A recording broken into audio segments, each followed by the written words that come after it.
I knew the air in the building had changed the day he walked in. The new CEO, Marcus Sloan, all smug jawline and Harvard haircut, didn't even bother shaking hands when he first stepped onto our floor. He just swept his gaze over everyone like he was calculating which heads to cut first.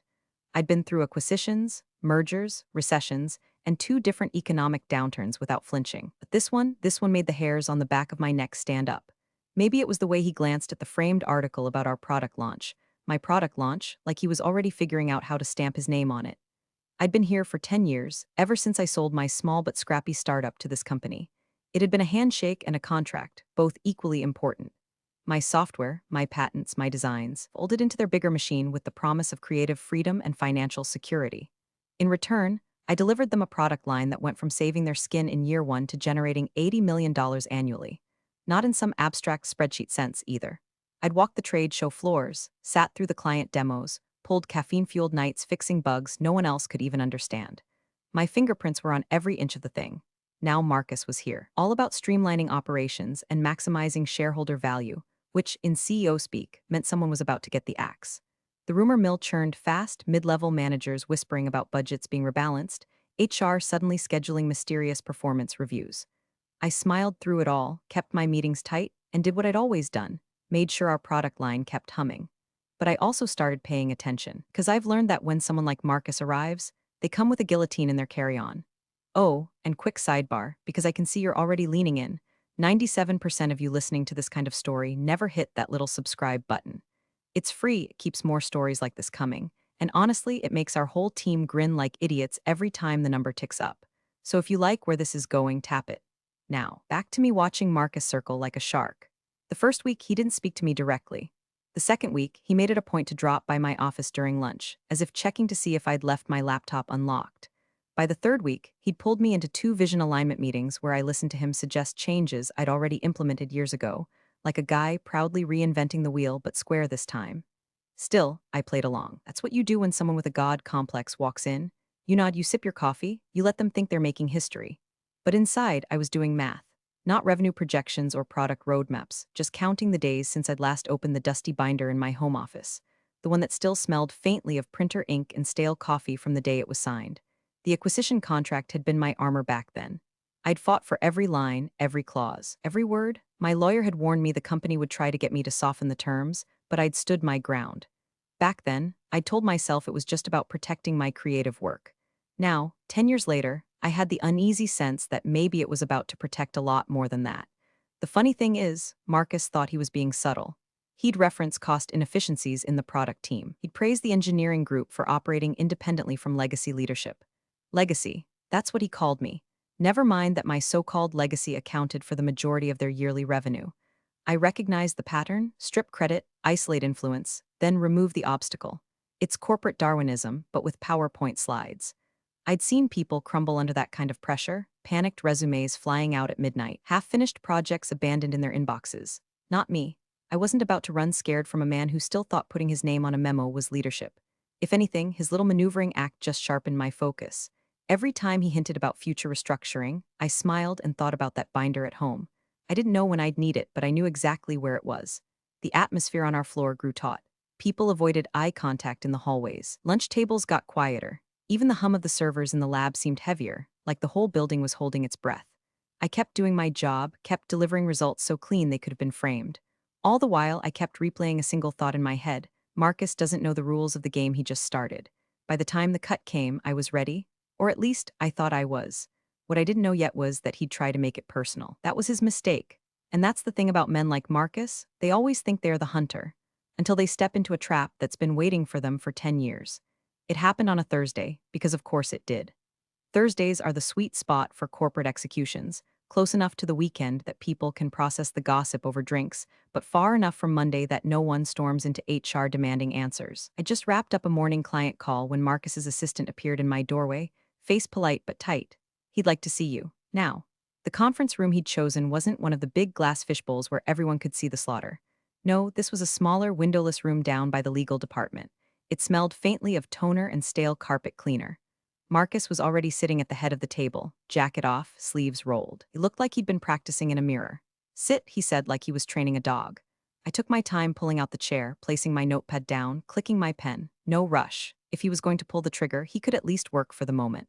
Then he leaned forward, elbows on the table, and lowered his voice to a conspiratorial whisper. Your ideas and the 80 million in revenue they generated are ours now. He let that hang in the air for a second, watching for a reaction. I didn't give him one, not even a raised eyebrow. I just wrote down the words ours now in my notepad, circled them once, and met his gaze. That's when he leaned back, put on his best nothing personal face, and said the actual words. We're terminating your position, effective immediately. Two security guards appeared like they'd been hiding in the walls. One of them was the same guy who'd waved me in every morning for a decade. He couldn't meet my eyes. Marcus gestured toward the door. They'll escort you to collect your belongings. I stood up slowly, smoothing the front of my blazer, sliding my pen into my bag. Of course, I said, no protest, no negotiation. Just calm compliance, the kind that makes a man like him second guess whether he's actually one. The walk back to my office was a silent parade. Coworkers peeked up from monitors, eyes flicking between me and the guards. Some tried to smile. Others just stared at their keyboards like if they didn't look, it wasn't happening. I could feel the questions hanging in the air. What happened? Why her? No one dared to ask out loud. I moved through the motions easily, photos off the desk, USB drive into my bag, a couple of old notebooks I didn't even need but took anyway because they were mine. The guard stood by the door, stiff and uncomfortable. I handed over my badge without being asked. On the way to the elevator, I caught my reflection in the dark glass wall of the lobby. I was smiling, not a warm smile, not a fake thank you for the opportunity smile, just a faint, steady curve of the lips that said you have no idea what you've just done. Marcus thought this was the end of my story here. He thought firing me stripped me of everything I'd built, that it would erase my name from the foundation of this company. What he didn't know, and what I was already turning over in my mind, was that with one signature on that dusty contract 10 years ago, I'd planted a seed that was about to crack his whole empire wide open. By the time the elevator doors closed, my cold fury had already shifted into something far more dangerous. Focus. The first thing I did when I got home wasn't pour a drink or call a friend, it was walk straight past the kitchen, down the hall, and into my old home office. The room had barely changed in a decade. The same bookcase lined with outdated tech manuals, the same dent in the carpet where my desk chair used to sit, the same smell of dust and paper and faint printer ink. This was where I'd run my original startup before the acquisition, where I'd fought through 12-hour days and 100-hour weeks to get that first prototype working. Where, one late night with my lawyer, I'd signed the contract that handed my work to a bigger company, for a price but on my terms. In the far corner of the bookcase sat a thick black binder, its spine bowed from overstuffed page protectors. I pulled it down, the weight of it familiar in my hands, and laid it on the desk. A faint puff of dust rose into the air when I opened it. Page after page of dense legal text stared back at me, each clause and subsection marked with my old yellow highlighter. This was my insurance policy, the thing I'd hoped I'd never have to use but had always known could save me if the company turned on me. I flipped through, fingers skimming over notes in the margins, half in my handwriting, half in my lawyer's. There were the standard acquisition terms: purchase price, stock transfer schedules, non-compete restrictions. Then the creative control clauses I'd fought for tooth and nail. And then there it was. A single, short sentence tucked into a section so dull no one without a reason would bother reading it. In the event of termination without cause, all rights, titles, and interests in the acquired intellectual property shall revert in full to the seller, upon payment of the sum of $1.00. One sentence. 27 words, the quietest landmine in corporate history. I sat back in my chair and let the meaning settle in. Marcus had fired me without cause. No warnings, no write-ups, no claims of misconduct or underperformance, just a smug smile and a whispered insult. He thought it was clean and decisive. Instead, he triggered the very clause designed to pull the rug out from under anyone foolish enough to think they could own me. I traced the words with my finger, remembering the day my lawyer insisted we slip it in. At the time, I'd thought it was just about protecting my future creative projects. He'd said, "You never know who'll be in charge in 10 years. And trust me, no one reads every line." Marcus hadn't. I'd bet my life on it. The calculation began in my head immediately: what it would take to send formal notice, how long the legal process would run, how fast they'd realize their entire $80 million a year product line was legally about to walk out the door with me. The thought didn't make me giddy. It didn't make me nervous either. It just focused me, the way a sniper might feel lining up a shot they've been preparing for years. He thought he'd stripped me of power today. All he'd done was hand me the detonator. I didn't wait until morning. I pulled out my phone, scrolled through my contacts, and tapped the name I'd saved years ago under "in case of war." "Please tell me this isn't you calling from county lockup," my lawyer, David Lasker, said by way of hello. His voice was half amusement, half suspicion. "You knew I didn't call for small things." "Better," I said. "Marcus Sloan just fired me, without cause." There was a pause, then a slow inhale. "You're kidding. I have the binder open in front of me." "You mean the binder, the very one?" Another pause, this time followed by a low whistle. You've got to be, oh, this is beautiful. You kept that clause intact all these years. I told you I would. I could hear the smile in his voice now. All right. We're not wasting a second. Grab a pen. Because here's what we're going to do. 20 minutes later, we were on a shared video call, both of us staring at the scanned page from my acquisition contract. He read the clause aloud like it was a fine piece of poetry, savoring each word. Then he pulled up a draft letter template he must have had tucked away for exactly this scenario. This is going to be simple, he said. We cite the clause verbatim, declare the reversion of all acquired IP effective immediately, and we send them a check for $. I finished. David grinned. Exactly. A real physical check. None of this electronic transfer nonsense. They'll have to hold it in their hands while realizing what they've done. I reached into my desk drawer and pulled out my old checkbook, the one I barely used anymore. I wrote it out slowly in neat blue ink. Pay to the order of company name, $1.00/100. Memo line, IP reversion per acquisition contract. The pen scratched faintly against the paper, each stroke of ink feeling like a blade. Now here's the fun part, David said. We're skipping the lawyers in the middle. This doesn't go to legal first, or HR, or even operations. We send this certified, signature required, directly to the CEO and every member of the board. The moment they open it, it's legally binding. The countdown starts before their in-house counsel can even try to spin it. I imagine Marcus sitting at his glossy conference table, opening that letter, dollar check fluttering into his lap, scanning the clause with dawning horror. I pictured the board members, some of whom had been around since my acquisition, reading it and realizing exactly what had just slipped through their fingers. David was already typing furiously. Certified mail with tracking. We'll have proof of receipt. You're going to sit back and let them stew? The sense of control that settled over me in that moment was like stepping into warm sunlight after weeks in the cold. This wasn't rage anymore. This was precision. Every detail lined up, every move deliberate. Marcus had set the board in motion, but I had the checkmate in my pocket, and the envelope was already being sealed. Marcus got the letter on a Tuesday morning, just before his weekly leadership sync. David had set the delivery to land at 9 a.m. sharp, knowing that's when Marcus would be surrounded by his inner circle and in just the right mood to perform for them. I wasn't in the room, obviously, but I can picture it perfectly. Marcus tearing open the thick, cream-colored envelope, skimming the first lines with that little smirk of his. Maybe he even read the $1 check memo out loud for a laugh. IP reversion per acquisition contract. Probably thought it was some kind of joke. Then, somewhere around the third sentence where the clause was cited in full, his smile tightened. I imagine he tried to cover it, maybe even chuckled and tossed it toward his general counsel.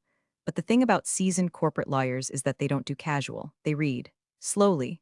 And when they're done, they don't laugh. From what one of my still loyal contacts told me, the GC's face went flat after about 30 seconds of reading. She looked up at Marcus and said, "We need to verify this immediately," which is lawyer speak for oh God. By noon, the whispers had already started to leak beyond the executive floor. Legal had confirmed the clause was enforceable, not just in theory, but in the most literal, ironclad way possible. Worse for them, the deadline to contest it, the small window buried in the contract, had expired years ago. It was mine, all of it, the moment they fired me without cause.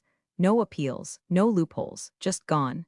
Internal emails started flying so fast that its monitoring system flagged a suspicious spike in activity.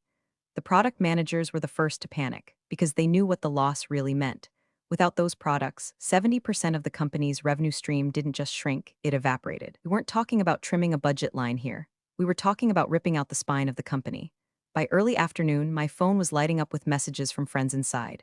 Short, frantic bursts. WTF did you do? Marcus looks like he's been shot. Half the engineers just got pulled into a priority meeting, nobody's talking. Product roadmap meeting canceled. Canceled. I didn't reply. I didn't need to, instead. I sat at my kitchen counter with my laptop open, watching the industry news ticker. Nothing had broken publicly yet, but the first signs were there. Supply chain vendors pinging me on LinkedIn to check in, a few competitors suddenly viewing my profile, the subtle ripples before a wave crashes. There's a special kind of satisfaction in watching cracks form exactly where you knew they would. Detached, clinical, almost quiet, like an engineer watching a stress test in slow motion. Marcus had made his move thinking he was in control. All he'd done was lean on the weakest part of his own foundation, and now I could hear it groaning under the weight. And the best part? I hadn't even called them yet. The first call came less than 24 hours after Marcus opened that envelope. Unknown number, but the area code told me it was from their headquarters. I let it ring out. Then came the second, and the third, then the first email. We'd like to discuss the recent correspondence you sent to our executive team. Polite, measured, pretending nothing was on fire. I didn't answer that either. By day 2, the tone had shifted. The emails got shorter, more urgent. The subject lines lost their polish. Need to talk, urgent. Please call me back. This is escalating fast. My phone buzzed every couple of hours with new missed calls, each from a different extension. I let them all pile up, unread and unanswered, like a stack of unpaid bills they couldn't throw away. I wasn't being petty. I was being patient. Letting fear breathe is sometimes more effective than pushing it. Right now, they were still trying to convince themselves this could be handled quietly, that I might be reasonable if they could just get me on the line. The longer I stayed silent, the more they'd realize that reasonable wasn't on the table. By midweek, first industry ripples began to hit. A friend in a supplier company texted me, "Hey, did you pull your IP from them? Their dev team just froze half the flagship product builds." Another messaged, "Marcus canceled a keynote for next month, says they're restructuring." Then the whispers started showing up on public forums. Someone posted on an industry board, "Why is company name S flagship platform offline and staging? Rumor is a licensing issue." The thread exploded. Some guessed it was a security breach. Others claimed it was a planned pivot.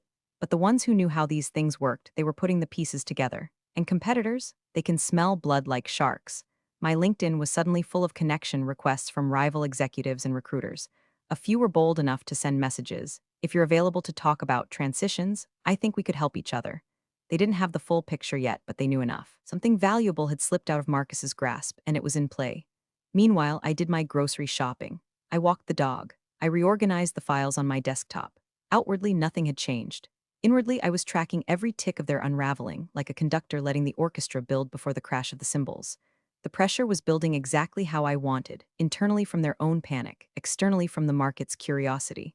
Every hour I stayed quiet. The air around Marcus got thinner. I could almost hear it in my head, the shuffling footsteps in the executive hallways, the murmured conversations behind closed doors, the desperate what the hell do we do meetings stacking up on calendars.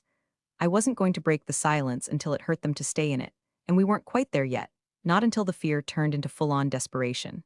That's when I'd answer. It was late afternoon on a Friday when my phone finally lit up with his name.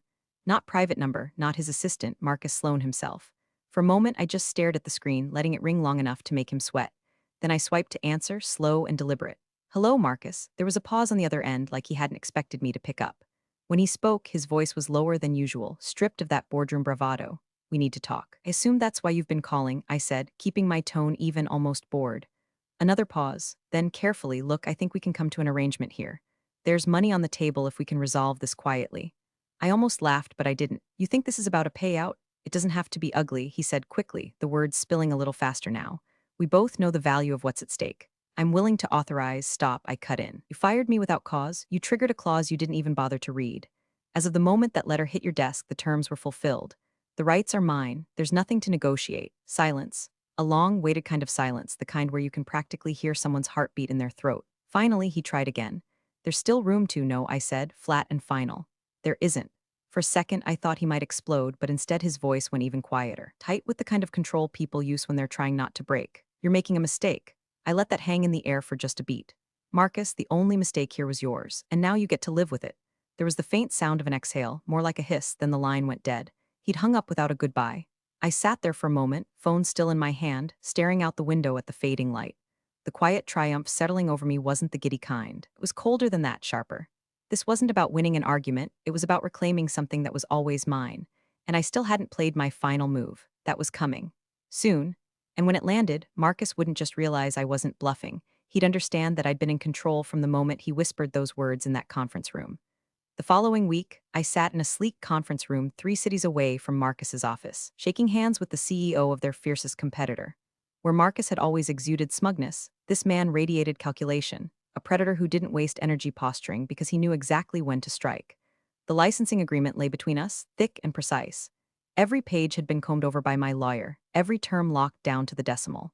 Not just the rights to produce and sell the product line, but the full marketing package, public, loud, unavoidable. This wasn't going to be some quiet transaction whispered about in industry circles. This was going to be a flag planted squarely in the middle of Marcus's battlefield. I signed the final page, slid the pen across the table, and felt the weight shift. It was done. My former company's crown jewel was now flying under someone else's banner, and I was the one who'd handed it over. The licensing fees alone would keep me comfortable for years. But the real payoff wasn't the money, it was the message. 2 days later, the competitor went public with it. Their press release wasn't subtle. "We are thrilled to announce our acquisition of exclusive rights to the industry's top-performing product line, previously developed under company name. This strategic partnership will allow us to expand our market dominance and deliver unmatched value to our clients worldwide. Even included a quote from me about looking forward to future innovations in an environment that values creativity and integrity. I didn't have to name Marcus, the contrast did all the work. The news hit like a dropped anvil. Overnight, my former company's stock price plunged. Analysts were tearing them apart on financial channels, questioning leadership's competence, speculating about internal oversights and catastrophic contract mismanagement. On social media, industry insiders were sharing the press release like it was a sports highlight reel. And inside the company, my sources told me the board meetings turned into interrogations. Directors who'd been silent for years were suddenly demanding to know how an $80 million a year product line had walked out the door for a single dollar. They weren't buying Marcus's excuses. Worse, some of them had been around long enough to remember my acquisition. They knew this clause had been there all along. By the end of the week, Marcus wasn't swaggering through the halls anymore. He was holed up in his office, doors closed, calls taken on speakerphone with the blinds drawn. His allies were slipping away, voices lowered, meetings happening without him. The same way he'd isolated me before firing me, the board was now doing to him, only faster, sharper, with none of the fake politeness. I read every headline with the same calm satisfaction you feel when a machine you built runs exactly as designed. This was never about petty revenge. It was about balance, making sure arrogance and ignorance came with a price tag. Marcus had set this in motion. I just made sure the final impact left a crater. It took less than a month for the board to make their move. On a gray Monday morning, Marcus Sloane's resignation to pursue other opportunities hit the wires. No farewell tour, no teary town hall, no victory lap, just a sterile press release, the corporate equivalent of shoving someone out the side door. By then, the damage was irreversible. Contracts tied to my former product line had either been frozen or canceled outright. Revenue forecasts tanked. Vendors were demanding renegotiations. And when the competitor's marketing blitz hit full stride, customers started migrating in waves. Layoffs began within a week of Marcus's exit. First a few dozen redundancies in admin, then entire product teams gutted to cut costs. By the time the second round hit, hundreds were gone. My phone buzzed constantly with quiet messages from former colleagues, some bitter, some relieved, some just stunned at how fast the ground had vanished under them. I didn't celebrate. I didn't post smug status updates or leak inside stories. My only public statement was a short, carefully worded press release. I am pleased to confirm that I have assumed full control of the product line intellectual property. I look forward to continuing its development and ensuring it thrives under new stewardship. No gloating, no mention of Marcus, no hint of how personal this had been. But in the privacy of my own mind, the scene replayed, him leaning forward in that cramped conference room, voice lowered to a whisper, "Your ideas and the 80 million in revenue they generated are ours now." I'd carried those words with me from the moment I walked out under the escort of security. They had fueled every deliberate step, every quiet delay, every signature on every page that brought me to this moment. And now, with Marcus gone, the company bleeding, and my product in my hands, those same words had lost all their teeth. Because the truth he never saw coming, was that they had never been his. Not for a single day. That's the kind of burn that doesn't fade with time. It doesn't need to be shouted. It just exists like a silent brand that everyone in that boardroom will remember every time they see my name on the patents. I didn't need to say it out loud. The checkmate was already on the board.